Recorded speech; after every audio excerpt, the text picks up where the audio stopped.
Assalamualaikum warahmatullahi wabarakatuh. Alhamdulillahirabbil alamin wassalatu wassalamu ala Rasulillah Muhammadin wa ala alihi wa sahbihi wa mawalah amma ba'd. Bapak Ibu manajer rumah sakit yang dirahmati oleh Allah, kesempatan kali ini saya ingin berbagi kejadian yang sering kali kita temukan dalam kehidupan kita sehari-hari.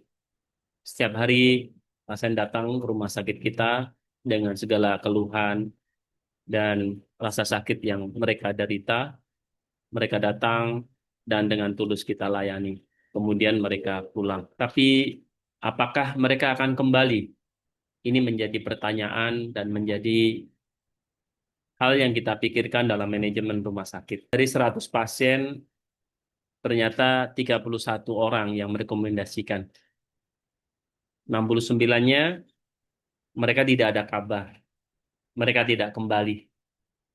Mereka memang tidak komplain. Mereka tidak menuntut. Tetapi mereka hanya tidak kembali. Tidak kembalian ini terasa berat, terutama dalam manajemen. Kenapa? Ini merupakan sebuah sinyal. Ada sesuatu yang tidak mereka sukai di rumah sakit kita. Sesuatu yang membuat mereka tidak bahagia di rumah sakit kita. Tentu saja ini yang perlu kita pelajari, perlu kita cermati lebih dalam agar rumah sakit kita selalu bisa memberikan kebahagiaan kepada pasien-pasien kita. Masalahnya ternyata bukan siapa yang salah, tetapi masalahnya adalah sistem kita yang masih belum memberikan kebahagiaan yang diinginkan oleh para pasien kita. Untuk itu, kita perlu satu alat untuk melihat sistem mana, sistem apa yang kita perlu perbaiki. Salah satu alatnya adalah service blueprint. Ibarat melihat pertunjukan wayang, pasien itu seperti penonton pada wayang. Mereka hanya melihat layar, pergerakan dari anak wayang, dan mendengarkan suara dari dalang, suara dari gamelan, suara dari penyanyi, pesindennya. Mereka tidak akan melihat apa yang terjadi di balik layar itu. Kalau pertunjukan buruk, mereka kemudian menyimpulkan ceritanya tidak menarik. Atau mereka menyimpulkan, kurang menarik. Gitu. Padahal, untuk mendapatkan pertunjukan yang menarik, jerih payah dalang, memikirkan alur cerita, menyesuaikan dengan musik, musiknya menyesuaikan dengan alur cerita, dan sebagainya. Itu semua dipadu-padankan, diorkestrasi, dikolaborasikan. Nah, mungkin kalau kita bedah per layer, per lapisan, kurang lebihnya seperti itu. Pasien juga melihat layanan bukan satu lapisan sebenarnya, tetapi ada 5 lapisan.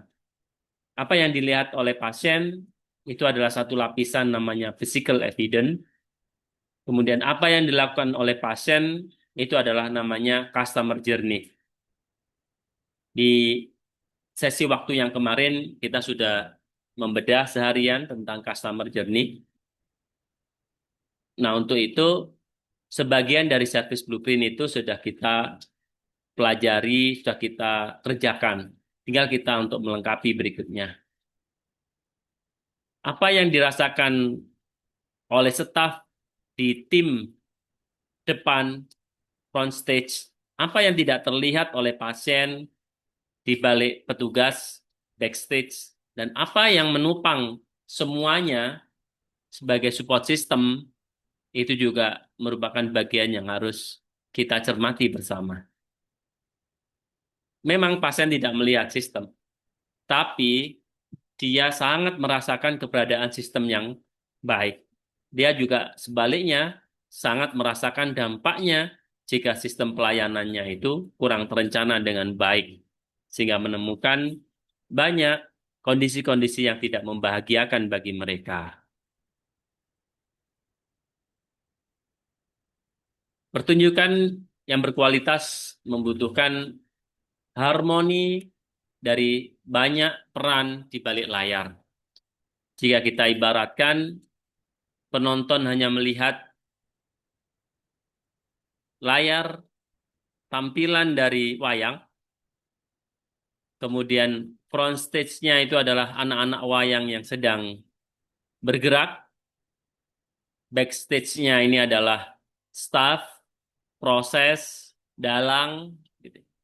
Dan support system-nya ini adalah dalang, manajemen, direktur, ya, antrian digital, WA bisnis, kemudian standar operasional, begitu.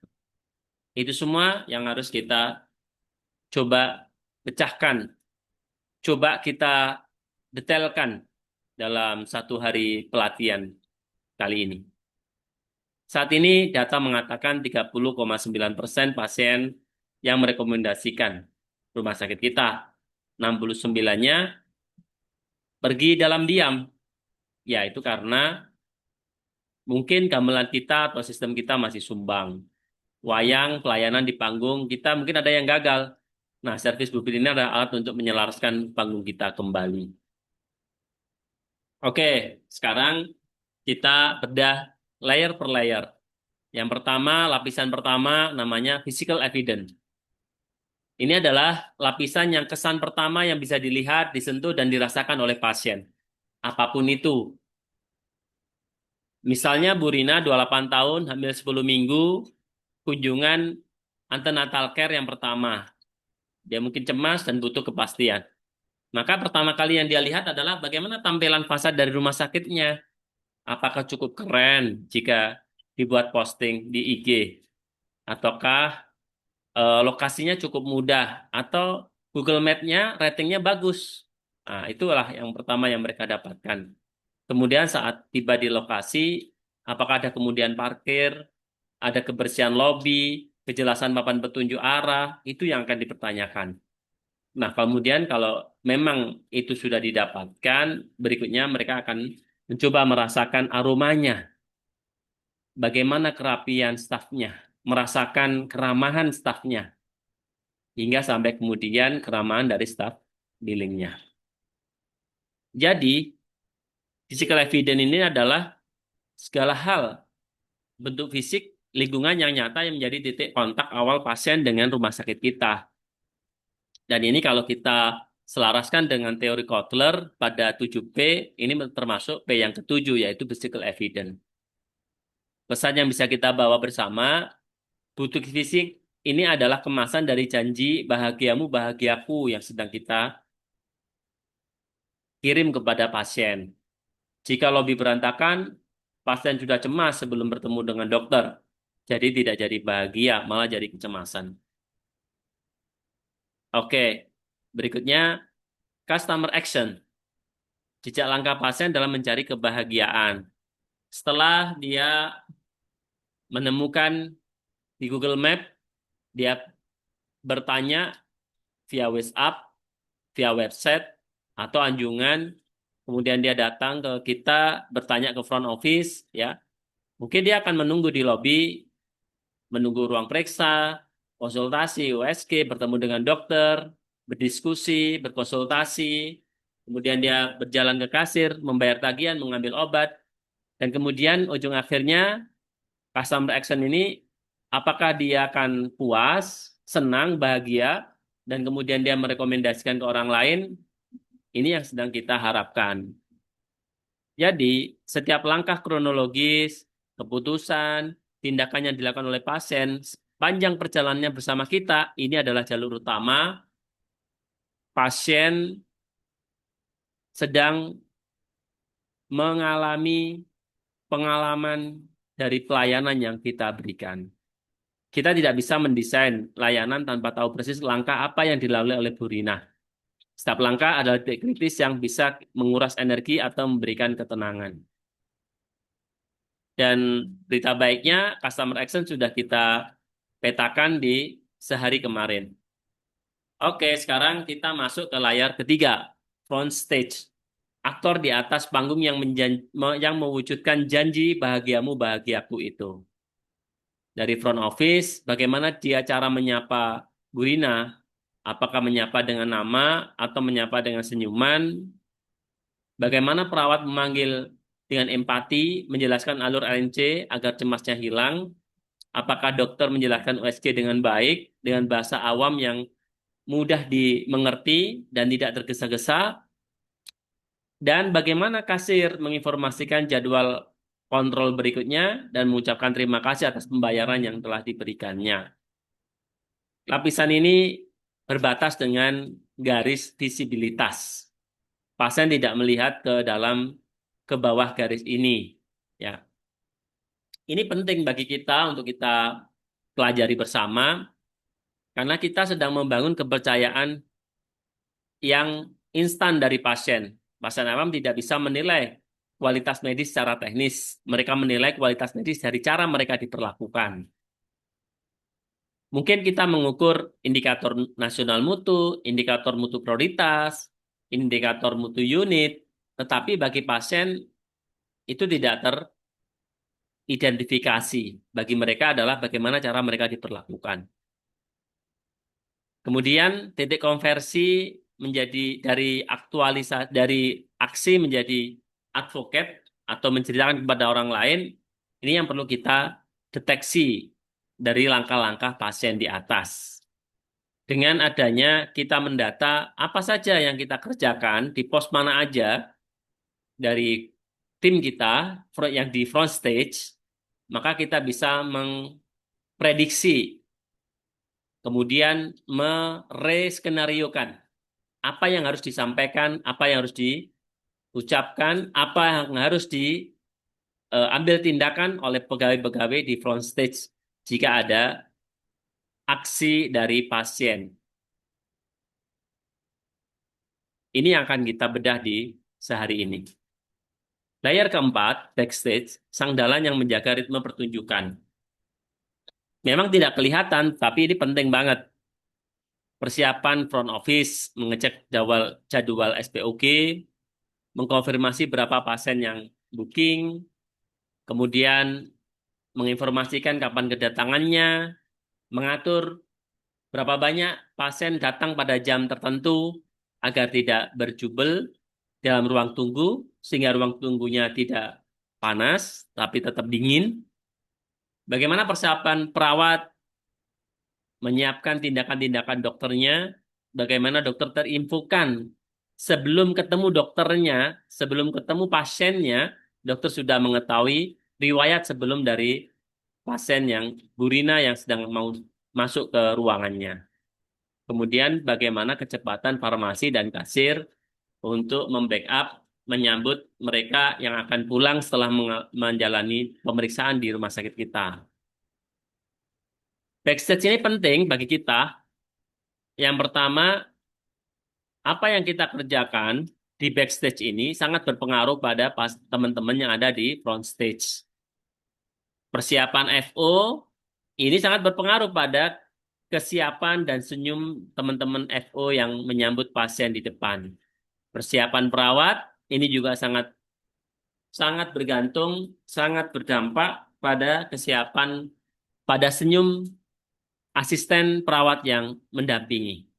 Bayangin, jika kemudian pasien mendadak butuh form ini tapi tidak ada, maka asisten harus kembali ke ruang rekam medis mencari data-data yang diperlukan begitu.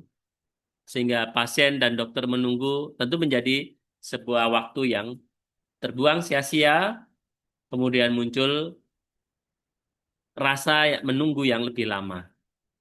Kemudian, kepentingan yang berikutnya adalah melindungi staf front stage dari sering dimarahi pasien.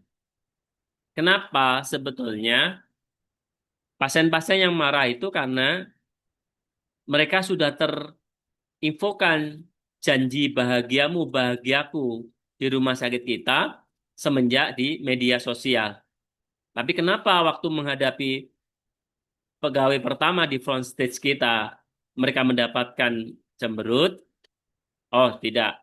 Mereka mendapatkan sesuatu yang tidak seperti ekspektasi mereka, harapan kebahagiaan mereka, tentu saja akan muncul sebuah kekecewaan. Dan yang paling berat kecoanya ya marah-marah dari pasien kepada tim kita. Sehingga kemudian tim kita biasanya juga akan menyimpulkan agar tidak dimarahin pasien sering-sering, maka mereka mengambil sebuah proses yang tidak standar. Nah, disinilah letaknya kita mengevaluasi backstage kita. Jangan-jangan ada support system yang tidak kita jalankan sehingga teman-teman kita di front stage itu mengambil sebuah langkah-langkah singkat yang kurang membahagiakan pasien-pasien kita. Ada waktu cukup 1 hari untuk kita bisa membedah backstage ini. Yang tidak kalah penting di layer 5 adalah support system. Instrumen sistem penopang harmonisasi dari rumah sakit kita. Tentang sistem IT kita, alat komunikasi kita, kemudian standar mutu kita. Standar mutu bisa kita sampaikan misalnya kita patok ruang tunggu kita, hanya ruang tunggu kita akan menimbulkan alarm merah jika ada pasien yang tunggunya di atas 2 jam. Atau lebih bagus lagi tunggunya di atas 1 jam. Begitu. Nah, dari situ kemudian semua tim akan bergerak bagaimana caranya pasien mendapatkan pelayanan kurang dari 1 jam. Proses ini penting karena untuk skala besar, mengelola kedisiplinan 121 orang diperlukan support system yang bagus agar data-data layanan bisa tersedia dengan baik. Dengan data-data layanan yang tersedia ini, proses perbaikannya tidak berfokus pada siapa yang salah, tetapi kita berfokus pada peran siapa yang kurang tepat, sehingga sistem ini tidak terbangun dengan baik. Sehingga kemudian akar kajian dari suatu permasalahan agar tidak berulang kembali akan lebih tepat bisa dilakukan. Dan solusi bisa dieksekusi untuk menghasilkan akar masalah yang sedang terjadi saat ini. Oke, semuanya berawal dari Bu Rina yang ketemu dengan petugas front office kita.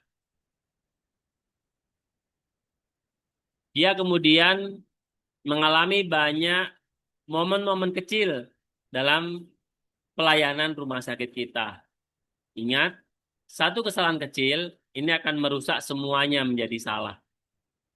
Tapi ada satu momen yang sangat menarik yang bisa kita optimalisasi ke depan. Setiap ibu-ibu yang melahirkan di sini, seringkali mereka mendapatkan momen kebahagiaan yang terindah dalam hidupnya. Disinilah kita bisa menitipkan kebahagiaan-kebahagiaan yang kita create tadi kepada ibu-ibu ini untuk bisa diceritakan kepada orang lain. Jika kita berhasil membuat ibu-ibu yang melahirkan di sini dengan bahagia, saya yakin kita akan bisa menyampaikan pesan bahagiamu, bahagiaku itu ke masyarakat di Wonosobo ini. Ingat, kita tidak bekerja sendiri, kita sedang bekerja menciptakan pengalaman pasien. Kita bukan menyelesaikan pekerjaan kita, tapi kita sedang menciptakan pengalaman bahagia pasien di Rumah Sakit Adina. Pasien tidak ingat prosedur yang kita buat, tidak ingat prosedur yang kita lakukan, tapi mereka ingat perasaan bahagiamu, bahagiaku yang sedang kita kirimkan kepada mereka.